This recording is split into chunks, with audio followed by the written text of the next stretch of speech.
Imagine Mario Kart, but every second item is a blue shell. Imagine fewer but more versatile maps.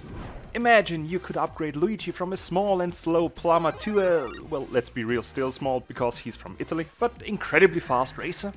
Imagine all that for free. Or you can dump a lot of money on it to progress quicker. I am Dorian the Explorer, and today we rev up the engine, skillfully use our road rage, That's a penis. and drift more like they do in Tokyo, while we check out the incredible arcade racing game Disney Speedstorm and its two huge flaws. Starting out with a mouse, a duck and a dog, we are forced to play through a couple of tutorials and races in a single player mode. Once we get the hang of it and finish the required chapters, a whole new world opens up with great maps, banging soundtracks, a huge roster of drivers, a battle pass, daily missions, special events, and a cash shop that tries to pull us up on our legs and shake until the lunch money from the first grade drops out. Fun school memories aside, the game's core focus is the driving experience, which it absolutely nails. We pick a Disney or Pixar character as a racer, which can be divided in 4 different classes, more on those later, put them into a high-speed go-kart and slap them on one of many tracks out of the 2 movie universes. With a small, starting minigame, we launch into the race against up to 7 opponents and throw us into sharp corners, jump onto flashy pipes, do flips in the air and pick up nasty skills we can use to gain an advantage. Those skills can be put into 3 categories: attack, defense and... The amount of different abilities at first can seem a bit lackluster, however, every skill has up to 3 ways we can use them. The hot firepower, for example, can be used in a huge explosive around us, a fire aura that hits everyone close to us, or burning up our tires, leaving a fire trail that stuns opponents driving over it. This variety lets us bring intelligence on the track, since we have to adjust these skills to our current situation and position. However, these skills are the mere basics of every racer, since the more advanced characters have skills of their own, entirely unique to them. Mulan, for example, can shoot rockets. Mickey speeds up, leaving a musical trail, and Donald imitates his namesake with the frizzy hair and throws a tantrum. Those skills again can be performed in various ways, giving us more than enough options to gain an advantage on our opponents.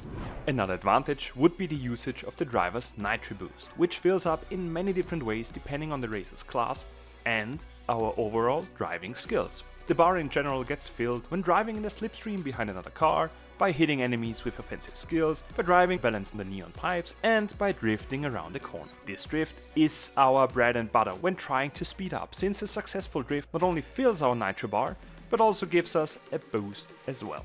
This way, a skilled driver can easily outperform others, even though his character's level is far lower. What are levels? Glad you asked. Every character has 5 different stats impacting his overall speed, the handling around the corners, the effectiveness of his skills, and so on. Those stats can be increased by leveling up the races. This is done by obtaining upgrading materials, by winning races, finishing story missions, climbing up the ranked ladder, and many more ways. Another way to increase the stats overall is by attaching a crew member to the racer, which can be earned in various ways as well, but more on those in another video, so go and subscribe. The necessary materials to upgrade our racers is at first quite easy to obtain and gets increasingly more difficult, since not only more but also rarer materials are needed.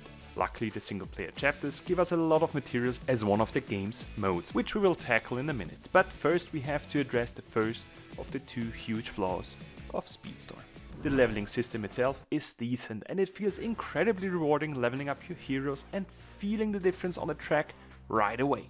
Sadly, the mentioned difficulty to obtain the materials gets combined with the enormity of the playable characters, leaving quite a lot left behind, since it takes the same type of energy drinks for Hercules to level up as for Goofy.